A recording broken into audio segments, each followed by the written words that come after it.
Hi, I'm Steve, and today's episode of Extreme Woodworker, I'd just like to cover the latest machine addition to my shop, and that's the Powermatic PM2244 drum sander.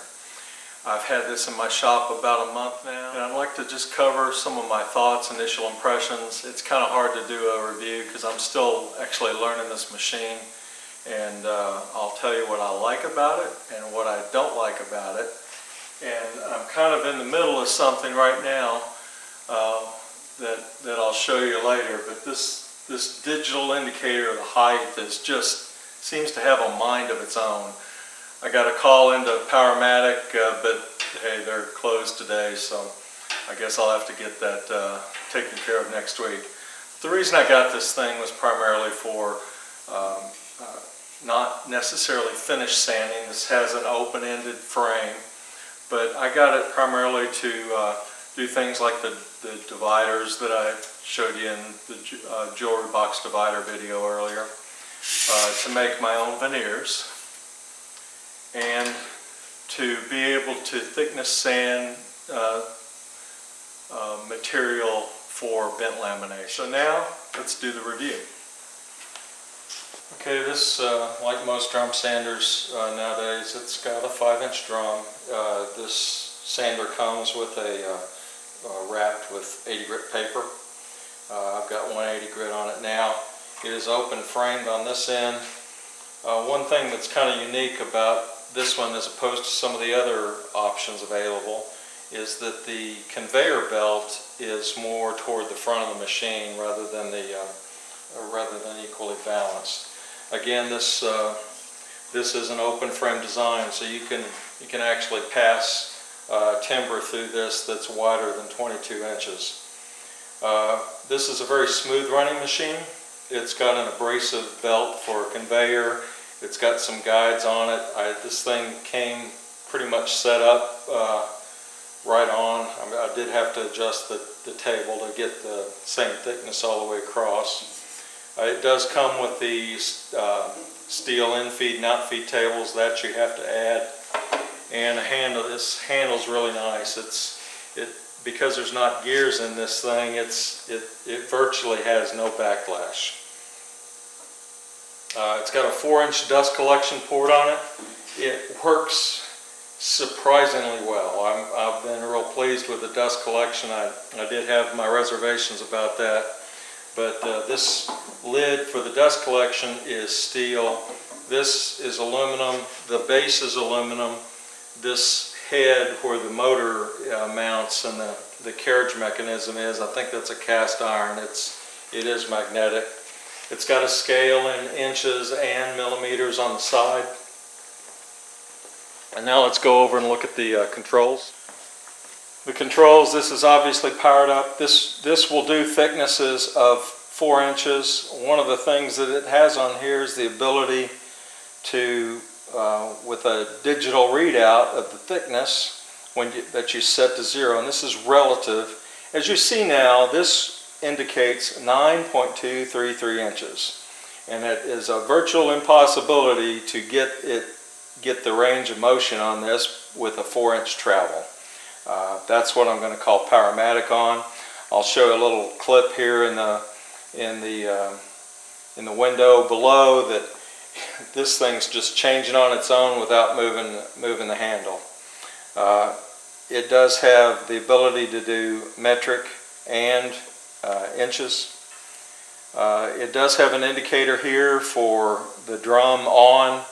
This is, first I thought it was a gimmick, but this is direct drive. It is a 1 3/4 horsepower, 115 volt AC motor. You do need to run that on a 20 amp circuit. But the thing is so quiet that when you turn it on, you do need the on indicator.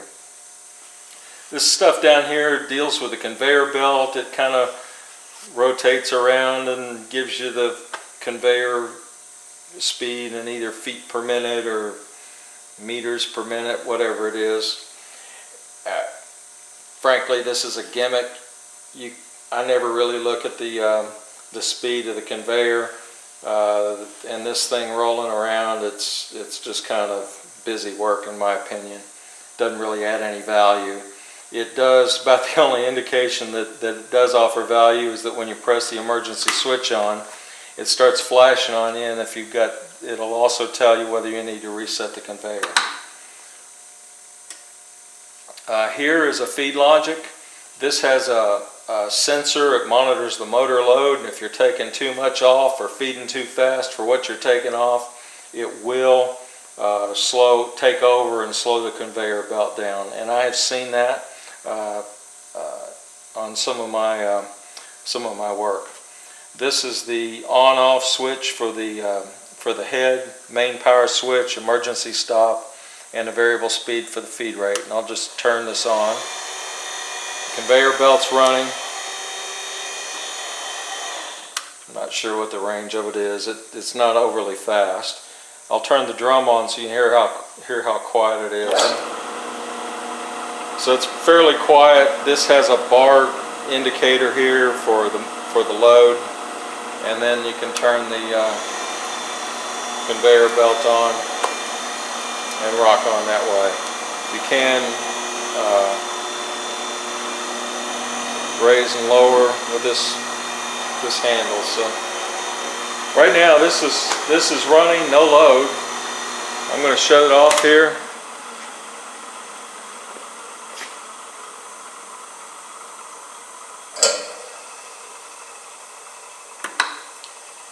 And when I reset the emergency stop, you'll notice this is still flashing. The reason for that is I need to take my conveyor belt controls back to 0 or turn it off. Yeah, overall, this is a very well constructed machine from what I can tell, other than this minor issue with that. I hope it's minor. We'll see how Powermatic takes care of it. Fit and finish on this machine, honestly, it's equal to any machine I've got in my shop. I have no complaints about that whatsoever. On this end down here is a little knob that you can turn to adjust the height of this end of the conveyor belt for, I don't intend on using this for wider than 22 inches. That's not why I bought it, but I did use that to adjust the height of the drum, or height of the table, to get equal thicknesses on both ends of the drum. I've added this label here with a magnetic refrigerator magnet, just kind of as a reminder for what grit paper I've got on it. Right now I've got 180 grit, and I've noticed that, kind of like what I expected, if you get a burn mark on it, it's just kind of there forever, I think. I'm going to go ahead and, as far as maintenance, you do need to keep your drum clean. There is not an interlock on the cover, which gives you the ability to clean it, so I'm going to go ahead and clean this.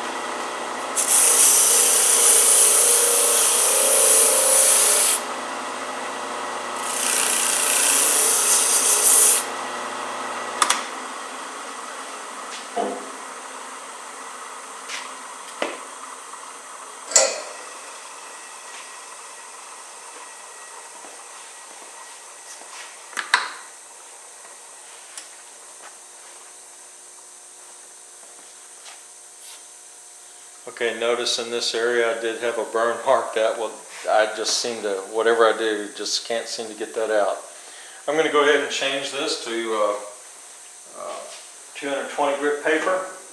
Okay, and I've kind of learned the hard way from this to use gloves, because as I was playing around with this one day, I kind of wore some skin off the tips of these fingers, and by tensioning the belt, I did wear some skin off my thumb, and that hurt for a while, so now I'm going to use these gloves. Now there's two clip systems here, clip on the drive end, and this one I think is just a little awkward for me to get out. I mean, it can be done, but it's a little awkward for me to get out. But I just roll it up to lengthen the the life of the paper, you can reverse this. And as a matter of fact, Powermatic recommends you do that. They did give some good tips on how to maximize your paper life.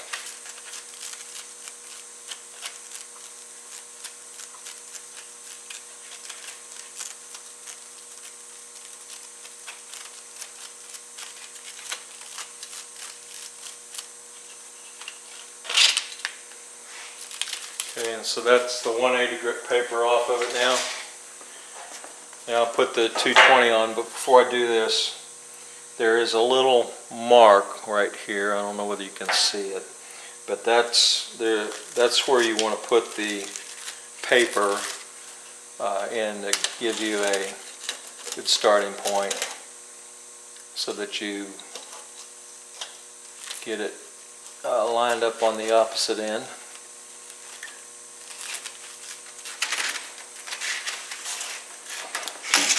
Now, because this is direct drive, there's no belts or drive mechanism that gets you, offers any resistance. So I've found that, I kind of have to keep tension on the paper as I'm rolling it on,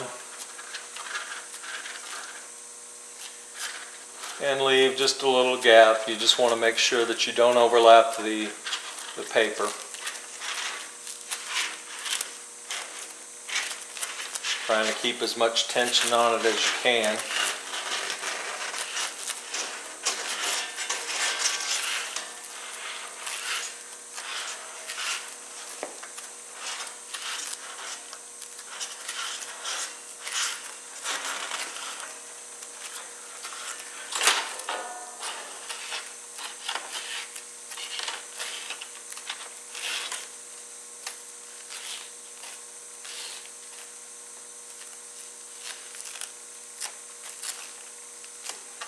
Okay, on this end, you want to push the clip over as far as you can, and what that will do, it will not only clip the paper, but it will tension it for you. You just want to make sure that you do not overlap. And the instruction manual tells you to leave about a 1/16 of an inch. And I'm fairly new at this, and it is much easier to wind the paper than I thought. Okay, different grit papers have different thicknesses, so it alters the thickness of your pointer here, which frankly it tells you every time you change the paper to readjust the zero on a pointer by going down to the bed. I don't bother with that. I don't view this scale as anything but a coarse adjustment anyway, but I'm take my workpiece down and I'll contact the drum and then just back up ever so slightly. And then what I will do then is press the zero here, and then I'll back off, get my workpiece out, and then I'll go back and I'll start about, I found somewhere around 35 thousandths or so is a good starting point. I may or may not get drum contact here. While I'm thinking about it, I'm going to move my magnet to 220.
So this was my thickness, looks like 0.055 inches. Okay, so this is the Powermatic PM2244. Overall, I give it a thumbs up. We'll see how Powermatic addresses this flaky digital display. I think it could have some improvements in the mobility kit, but overall I'm quite pleased with it. It's easy to operate, and it does have a lot of features on it that a lot of other drum sanders do not have, which is primarily the reason I chose this. So I thank you for watching, and feel free to post any questions or comments.